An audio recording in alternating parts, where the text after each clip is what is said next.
This is TLV1.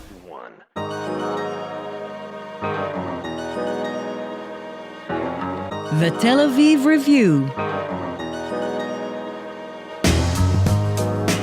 Hello and welcome to the Tel Aviv Review. I'm your host Gilad Halpern.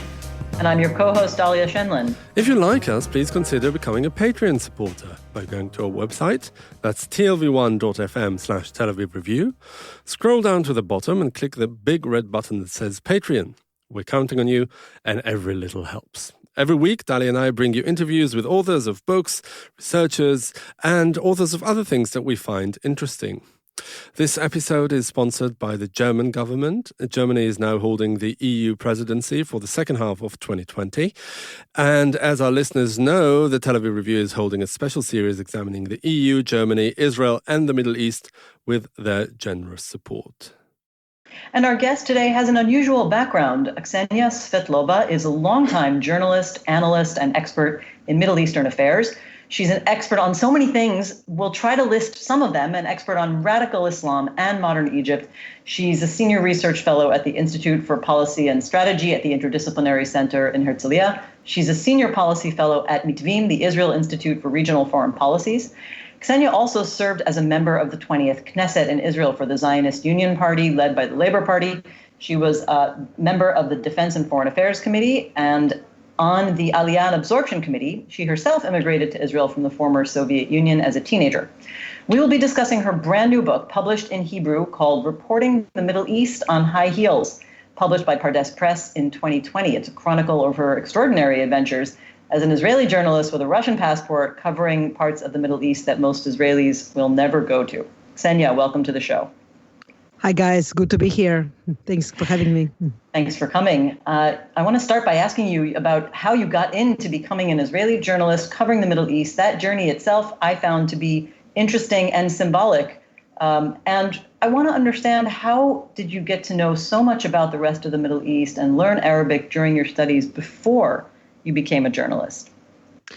Well, I think it all begins in the childhood. All our stories originated from childhood. But I can tell you that long before our family decided to make Aliyah to Israel, I was already in love in the Middle East, in the ancient Middle East, ancient Egypt specifically, modern Egypt. And I was all about, I dreamt to travel there. I never imagined that I will be living so close to all of these countries. I knew quite early in my life that I want to become a journalist because, I grew in the era of perestroika with all of the, meanings of this word, building the world from anew.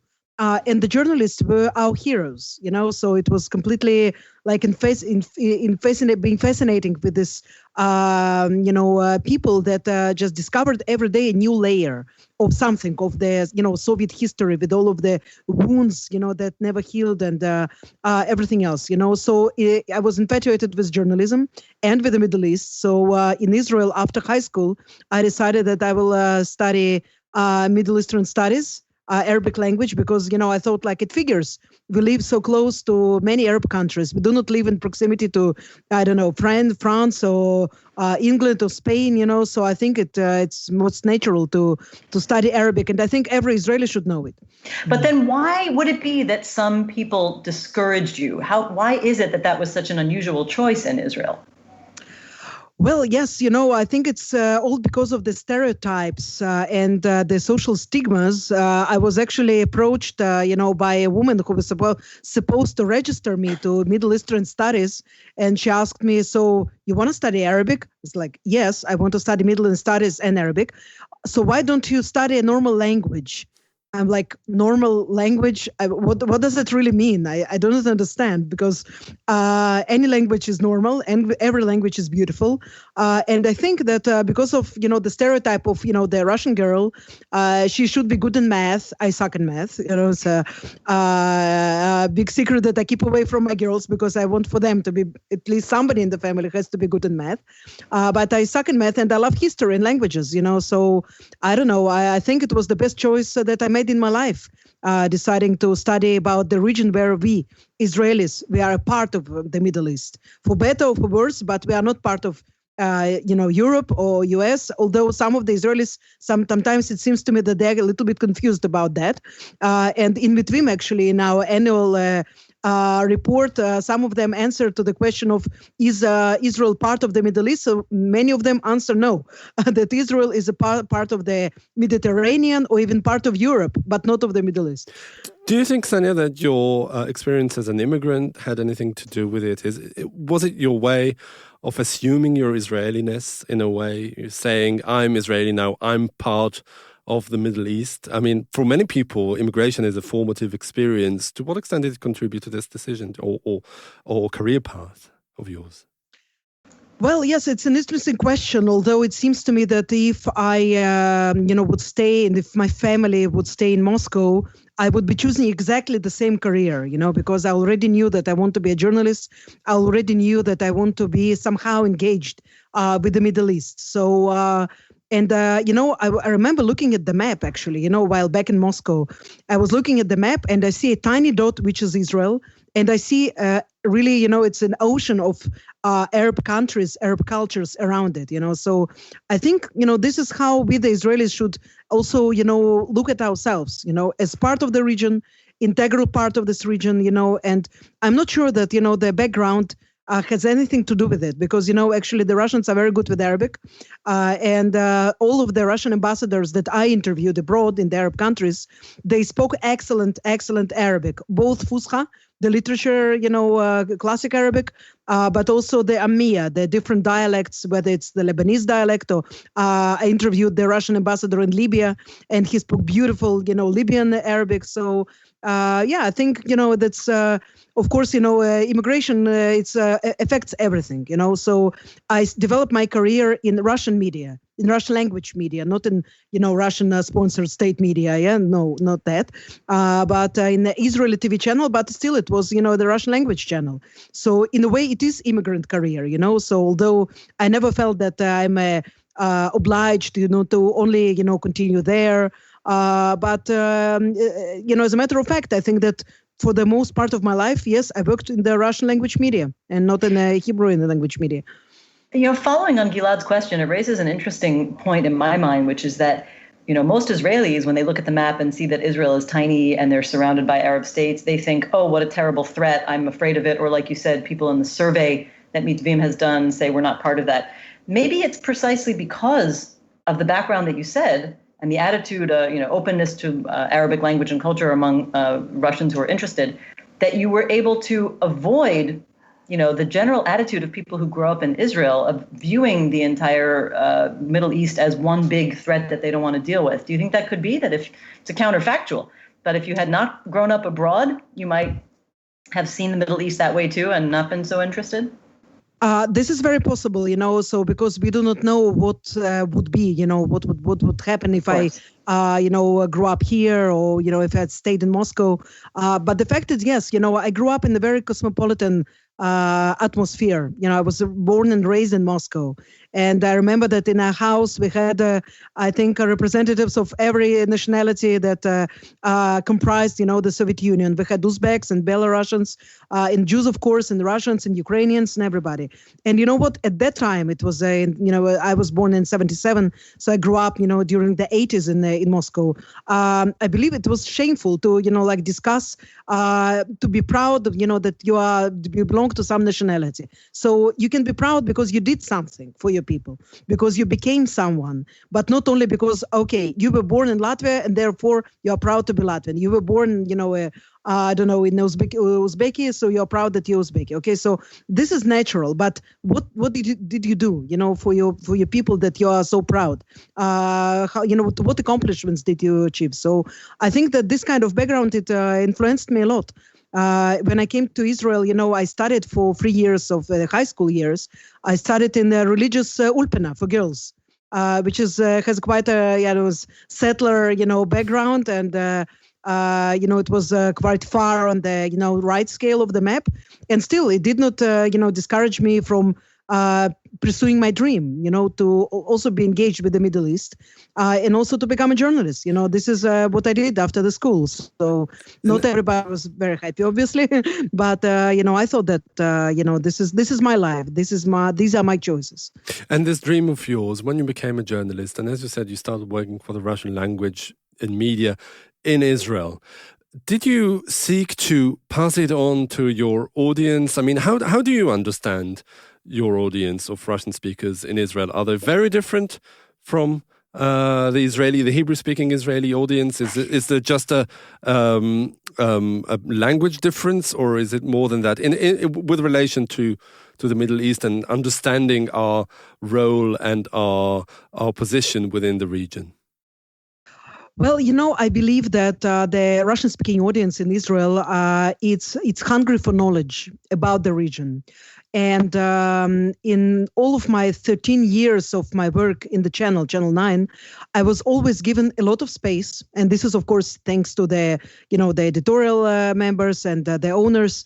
I never felt any kind of pressure. And just the opposite, I had more airtime to talk about Middle East and about things that are important to Israel in regards to what is happening in the region than my colleagues on Channel 10, or Channel 2, or Channel 1. I believe that, that people like myself who came from all different parts of the Soviet Union, they were not born here. So they lack some background. They miss some context of what happened here before. Because it's not enough to only know the Israeli history according to what is written in the small Sokhnut booklet, when you make the Aliyah. And most of the people know exactly that, because then they go to work. They do not have any privilege, to be concentrated on, Israeli history or the history of Judaism and so on. And I felt that in a way, this is very... not only, regular thing that, okay, I do my job and whoever likes it, it likes it. But it was also something that I felt that it's a mission, People wrote me letters and they called the studio and they said, wow, just do more of that, But, Ksenia, I want to ask you, just to follow up on the same question. It's the same question. It's like the continuation of this question is that you also reported for Channel 2. Do you really think that the Israeli Hebrew-speaking audience knows as much as you give them credit for? Maybe they're lacking and they should have more exposure to the Middle East of the kind that you're giving the more, the Russian-speaking audience. Well, I can tell you that, of course, generally the Israeli media in general, very, very self-centered. We have a lack of international news and lack of Middle Eastern news, although there are some excellent journalists that are working in many TV and other, new media outlets that report about the Middle East. They are not always given the space, to really represent, what they want. I had this privilege.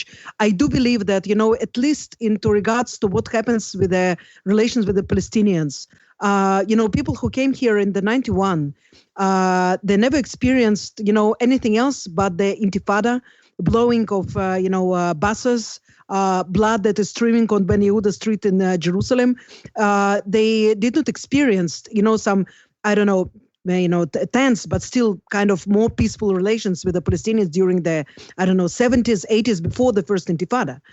So this is the fact, people who just made Aliyah into the peace process, and then they associate immediately the peace process with terror because they don't know anything better. And of course, there is a lot of propaganda, and we know, all about that, but it's even more intensified in Russian.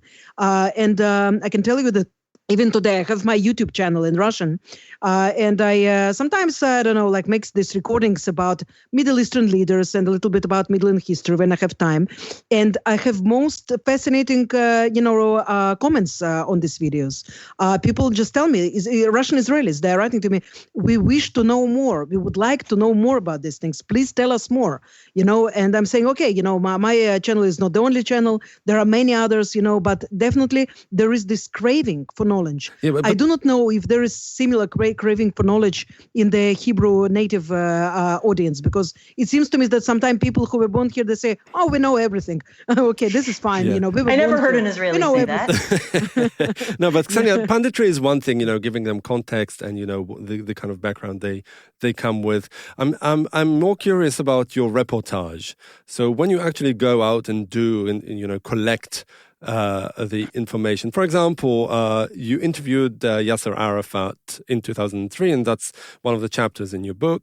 When I read it, I said to myself, this could easily be, it could have been conducted originally in Hebrew. Is there anything?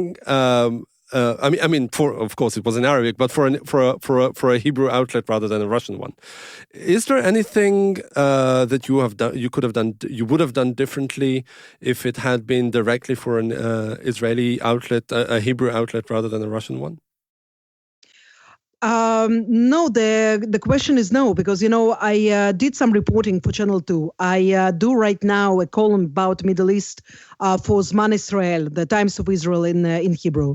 And I just do my job. When I do the reporting, I do not try to adjust it to, a specific audience or to say, wow, this would be more interested in that. Perhaps I would give a little bit more details to people that I think that they know absolutely nothing. They have absolutely no background. But, the story about my book, I was offered to write it directly in Russian because I have a publication that they want to publish it in Russian. So they asked me, would you be writing immediately in Russian? I said, no, I want to write this book in Hebrew because this book, it's important for me that people that didn't have, similar experience to mine, and my experience is very unique, yes, because also I'm an immigrant, because I was not born here, because I went to the places that most of Israelis, if they visited them, it was on tank and not, in the form of the civilian and so on. It's important to me that this book will be read in Hebrew, because I think that in Russia, they will, or in United States, in England, they will be reading it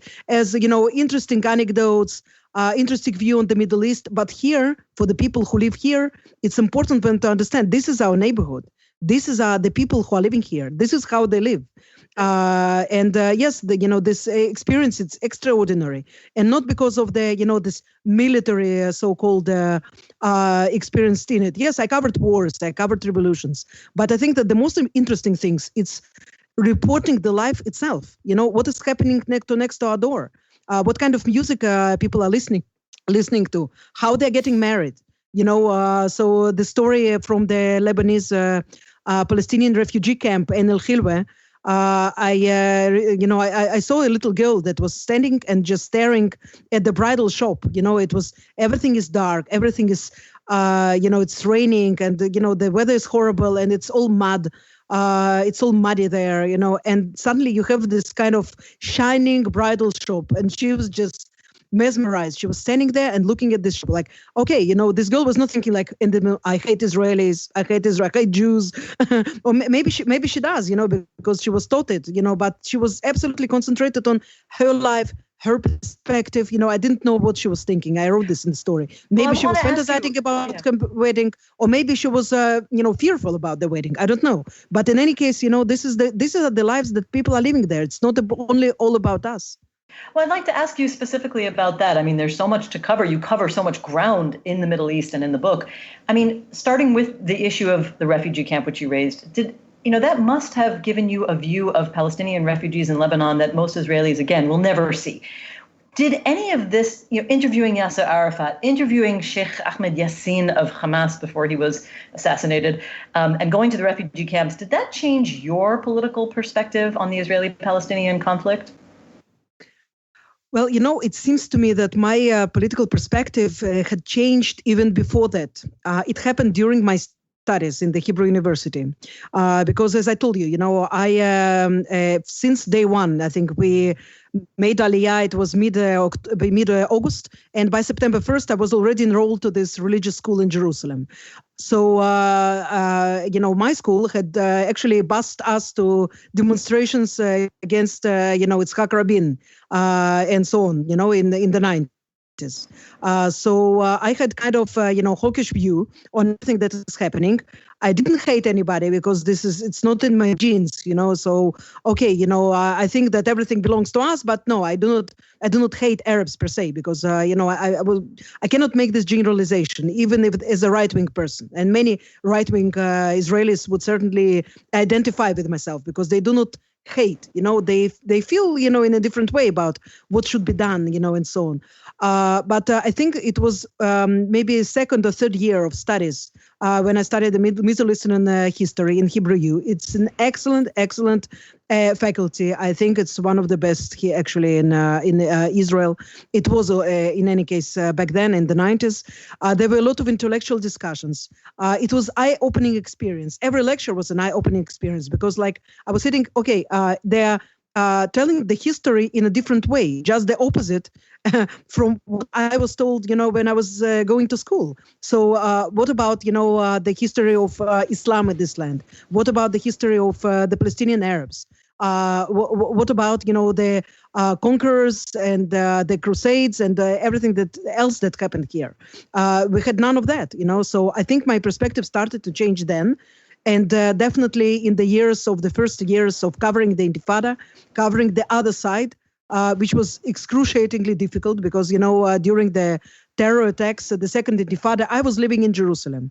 And as I write it in the chapter about Yassin, I considered asking him, is it still okay to use the bus number 13 in Kiryat Yovel? Or do they have some plans, for this bus? This is kind of the Israeli black humor, because indeed, in these years, we did not know what it would be. If you go into the bus, would you come out alive from this bus, So it was very, very difficult. But I can tell you that, yes, I continued perhaps developing my views as a young person. I started my career when I was about 25, so this is very young, especially in Israeli terms.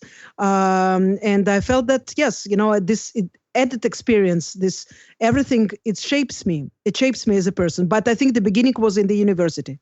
It was even before I, made it to the camps and Ramallah and Gaza and so on. You also talk rather at length because you consider the broader context of the Middle East vis-a-vis the West, about the failings of the West in the Middle East. For example, when you write about your coverage of the build-up for the Iraq War in 2003, you also spend a lot of time saying how completely misguided and misconceived the American position was. Do you think that this is something that is really inherent to the West's understanding of the Middle East, or is it just local and short-term failures in understanding, or is it something more systemic? I can tell you that the more we live, the more details there are, for example, about the war in Iraq. And the more you learn, the more you understand what kind of tremendous, hoax it was, this whole campaign. It's just incredible how much. And it seems to me that, again, I'm not an expert on that, but it seems to me that from comparing various situations in which the Western powers were involved, for example, the Mossadegh toppling in Iran in the 50s, the aid that was given to Saddam during the war, during the war with Iran. And then the behavior, of various American administrations vis-a-vis Iraq and vis-a-vis the autocratic regimes in the Middle East. All of that, it seems to me, okay, first of all, it's dictated by the interests of these specific powers, okay? So it will be naive to think that they have the best of interest of the, countries here in the Middle East. They are doing what they are doing, because they think that it will be to the best interests of them. And suddenly, after 20 years of this turmoil that started with 9/11 and then continued with war in Iraq and then continued with the Arab Spring and ISIS, and most of these events, I described them in the book. We arrived at a situation in which United States is no longer interested in the Middle East. So it leaves the Middle East. It begins to leave the Middle East since Obama time. It continues via Trump. I do not think it will be different in anyhow, like the elections and everything. I do not think it will be much different. This trend, it's ongoing. Okay, it's ongoing. They are not interested in the Middle East. They did so many mistakes here, ruined, countries. And now they're saying, okay, we are leaving to you these alliances, new alliances between Israel and the Arab Gulf states. And, best of luck to you. Okay, enjoy the weather.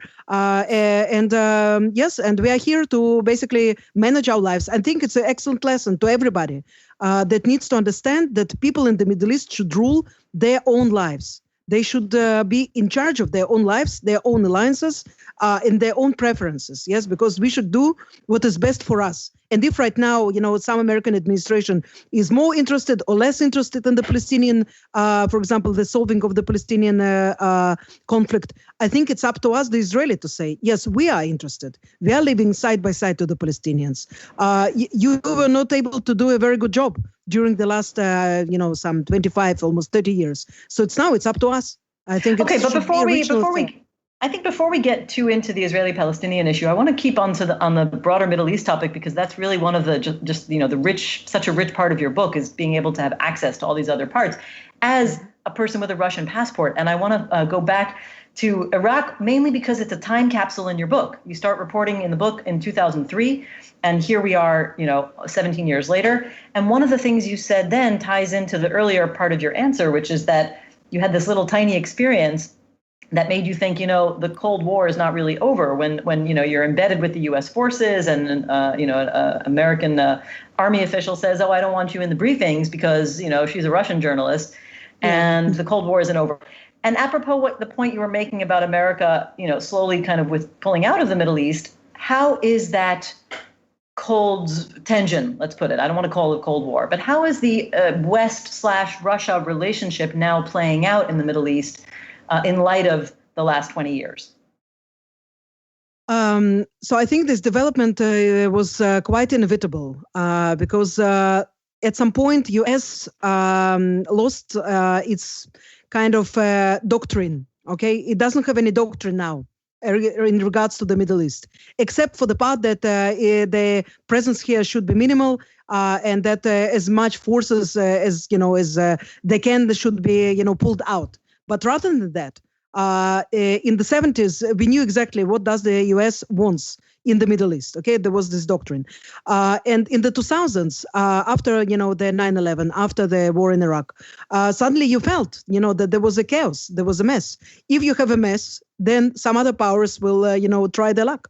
And there you have now not only Russia, but China. That is perhaps it's even more, a radical development that it will be enveloping during the next 10 years or so. You have regional powers that, Russia is trying, for example, to manipulate them somehow. It's Iran and it's Turkey. But it's not always they can manipulate them. Not always Russia is able to control them, or even to control what is happening in Damascus, in the very capital, where Putin feels quite at home there. And the Americans, it seems sometimes hopeful that at least somebody, even if it's Russians, will be able to do something out of this mess that the Middle East became, So, okay, so let Russians control Syria. I felt that was basically the tone, in the Trump administration. He said it himself. So if they want to govern, this bloody sands, so let them, okay? But the context was that we don't know what we want to do there, So can we hold forever, the northeastern Syria, for example? What will happen if we will stay there for the Kurds, for example? Okay, so maybe the Russians will be able to actually, in return to our silence, will be able to govern some of it. So it seems to me that in this chaos, where radical agents such as ISIS are operating and so on, there is no much hope for American dominance of this region. I don't think that anybody is that naive right now. But I think it's basically dividing the sphere of influence between various sectors, international and regional, and trying perhaps together, somehow to consolidate this region and just, prevent it from falling apart. Because frankly, this is with Corona and with everything, this is where we're heading right now. I'd love to ask many questions, but let me go to one of the other main themes of your book, which is women. I know it's a bit of a jump, but it does lead back to some of the political issues. Why was it so important for you to put a focus on your position as a woman journalist, and why is the story of women in the Middle East so important in the context of all the changes you're covering? I was when I was first approached by a question about in Israel, yes. So as a woman, how is it that you are not afraid to go to all of these countries? As a woman, how do you feel about traveling to Tahrir Square? How that is that you are leaving your little twins at home? They were even not 2 years old when Tahrir happened. How is that you are leaving your twins at home and you are going, to cover, these events or other events and so on. And this is, completely crazy. It's insane, because you meet so many women when you are out there in the field, and you meet Arab women and you meet American women and European women journalists, and nobody feels that they are doing something like, extraordinary. They say, well, okay, no problem. Okay, so we are doing what we are doing because this is our job. And I never saw that, my colleagues, men, were approached at Tahrir and they were asked, so listen, you are a father of small boys.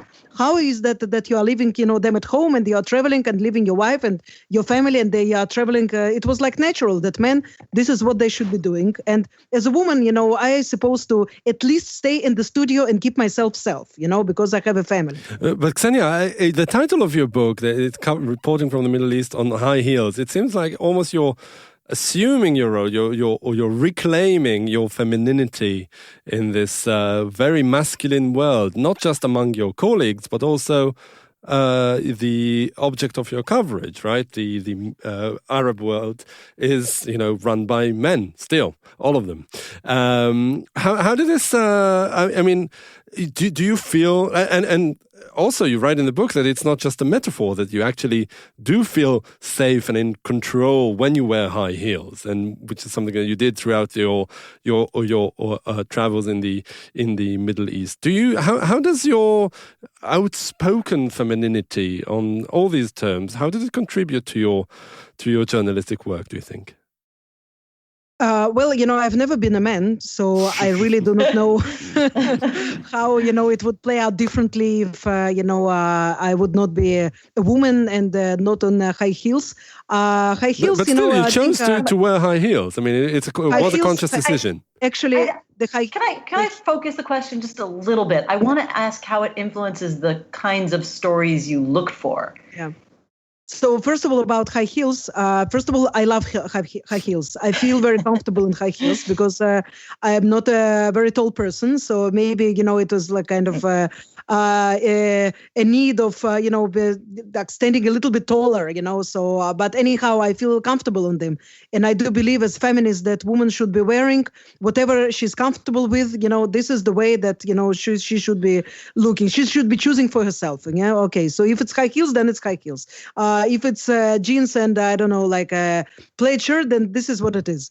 Second thing that it was a true story. I broke a high heel when I was rushing to one of my interviews in Gaza Strip. I had an interview set with the Jihad, the widow of the late Abu Jihad. And I was going through the Erez crossing. It was 2004. And there were a lot of stones that the Palestinians brought, I think, against the possible invasion, of Israel to Gaza Strip, against the tanks and so on. But eventually I was the victim because my heel it was stuck, in between these rocks, and it just broke in two. And so I'm, trying to make my way to my cameraman that is waiting for me on the other side. And he says to me, so we have to be in a hurry because Jihad is waiting for us. And I'm saying to him, listen, no, first of all, we have to go to the shoe store because there is no way I'm going to the interview in this, half heel.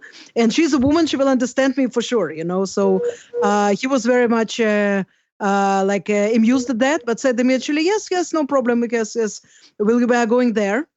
Well, I don't know if something like this can happen to a man, but anyhow, this was my experience. I thought this is a little anecdote, but I think it's quite telling, because yes, woman lives different situations differently than your colleagues, the men, especially in this very much men-dominated surrounding.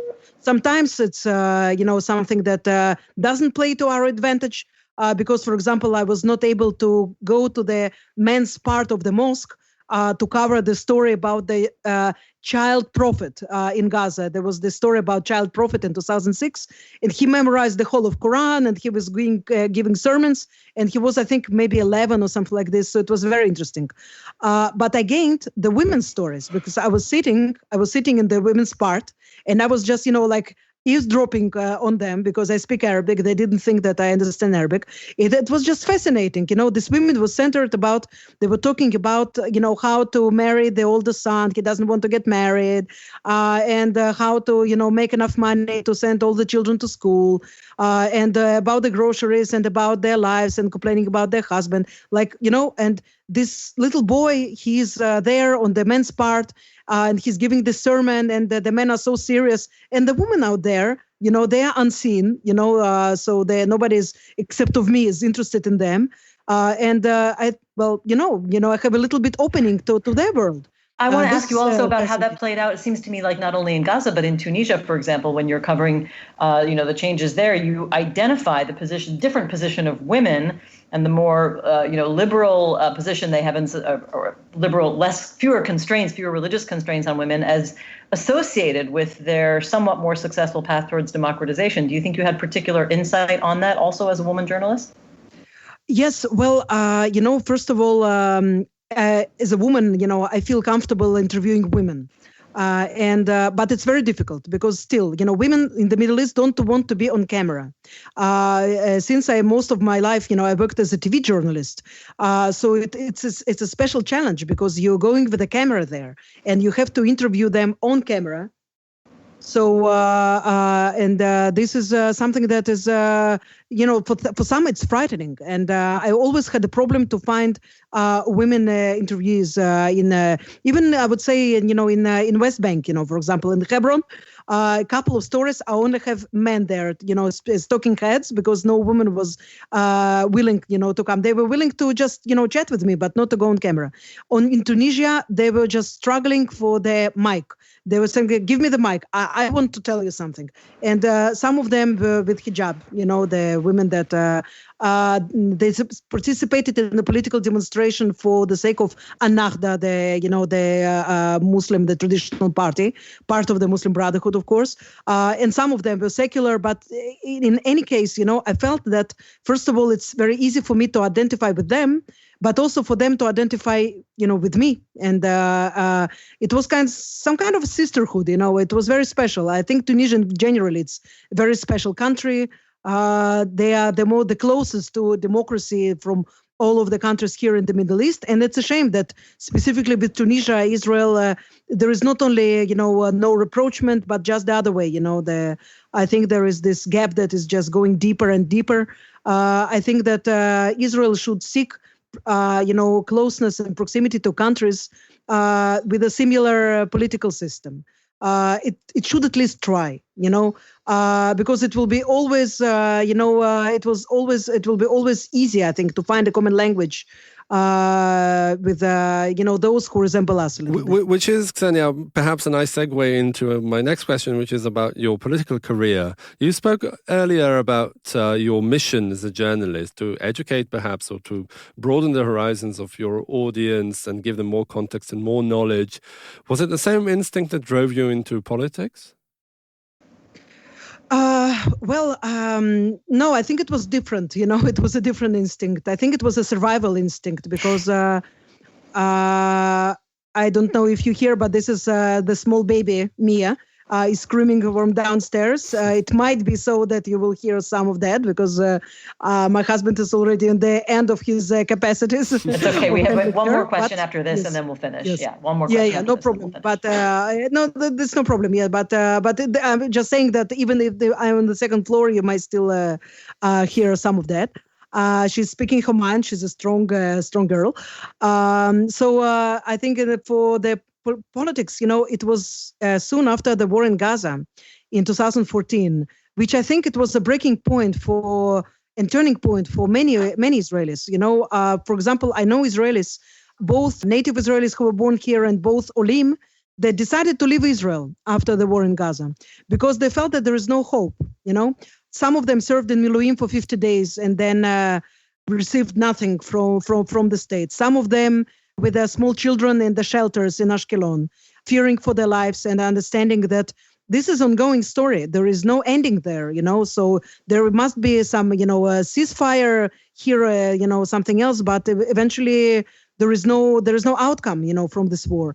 And some of my friends left because they felt that this horrific economic hardship, being alone in this country, children to Olim, as them, just like myself, it was easy to identify with that, and at some point I felt like, all right, okay, so maybe, I can also do some good and using the knowledge that I have and also the experience that I gained in Israel, as somebody who was also in the in religious circles, in the immigrant circles, knowing the Middle East, maybe I can also contribute there. And by 2014, I received some calls, I would say, yes, from one of them was from Tzipi Livni, that eventually I joined her party, and I felt very proud to join her party because I also support very much women in politics. And, Tzipi, I think it's a shame that she's not in politics right now. But for me, it was definitely, I thought like, okay, I identify with the political message. I identify with a woman, strong woman that she's leading the party. But there were also other calls from unexpected political directions. And I was like saying like, wow, people, you don't care at all. I never, hide my political views, but how can you call me from the, right-wing parties and, offer me things just because, I'm a kind of a known face, in the Russian street. But this is what it was. I thought a lot before, going to the Knesset, before, joining the politics, because I wasn't sure that it's the right choice. Many people of my generation are very fearful and they're very disgusted by what is happening in the Knesset and the politics in general, and they choose to stay away. They say, well, we can do well in business, we can do well in academy. Why should we go into this mud? I felt that it's important that this is exactly the place where you can influence. I think the only mistake that I made is perhaps over-evaluating perhaps the political power that I joined, because when I was already there, I understood that it's not a political power. It's 24 individuals and everybody is a kind of a lone star. Everybody, they're doing their own thing.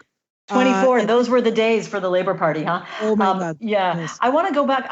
We have time for one more question. We're going to have to end with this. And for that last question, I want to go back to the broader Middle East. You've had a perspective that's both inside the Israeli political system, all around the Middle East. You've seen America's role, Russia's role, and the one actor we haven't talked about so much is Europe. So I want to ask you, can you identify, with all these changing roles of the international actors, can you identify one aspect, path, or policy that you think Europe, or in general Western countries, could do to support the kind of democratization that the Middle East so badly needs?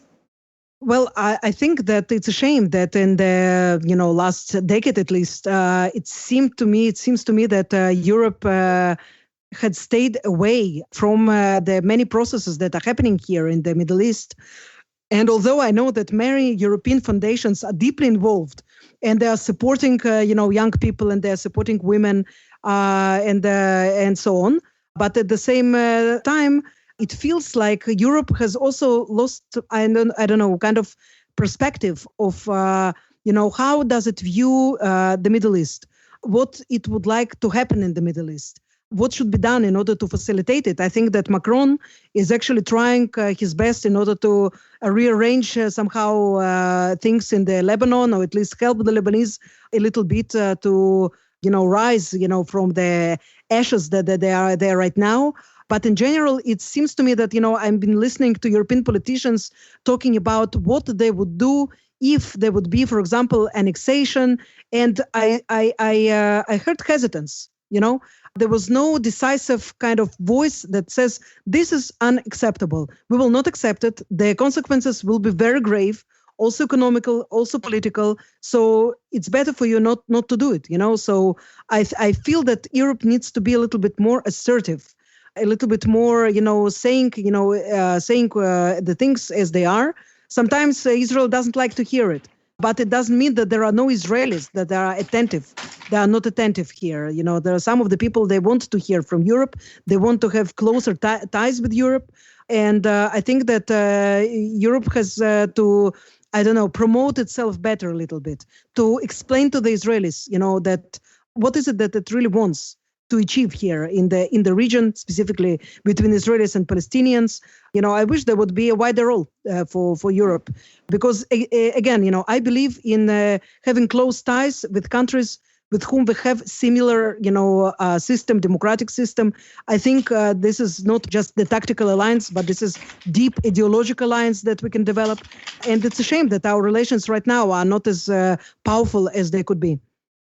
Okay, so Ksenia Svetlova, you're saying Europe step up. Thank you for being on the show and talking about your book, Reporting on the Middle East on High Heels. Thank you so much. And also big thanks to Itai Shelem, our sound engineer and producer, and again to the German government for sponsoring this special series on Israel, the Middle East, and the role of Europe. And now a request. Most of you listen to us on the Apple Podcasts app and would like to ask you to please consider writing us a review. All you have to do is go to the ratings and review section and write one. You can also support us by going to our website and subscribing onto our Patreon campaign. Check out our archive.